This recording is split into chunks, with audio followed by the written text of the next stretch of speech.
Hello everyone, I am Jose Antonio Tun and welcome to today's tutorial on how to use a stethoscope and blood pressure cuff. Whether you're a healthcare professional or you're curious about monitoring your own health, these essential tools are easy to use once you know the basics. First, let's familiarize ourselves with the equipment. Here we have a stethoscope and a blood pressure cuff, also known as a sphygmomanometer. The stethoscope is used for listening to sounds with the body, and while the blood pressure cuff measures blood pressures. Make sure both are in good working condition before use. Now let's put the stethoscope.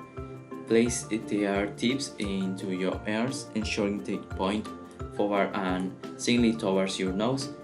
The chest piece, also known as the diaphragm, should be positioned on your chest or the patient's chest, directly over the area you want to listen to. Moving on the blood pressure cuff, wrap it around the upper arm, just about the elbow. The cuff should be snug but not too tight. The arrow of the cuff should align with the brachial artery.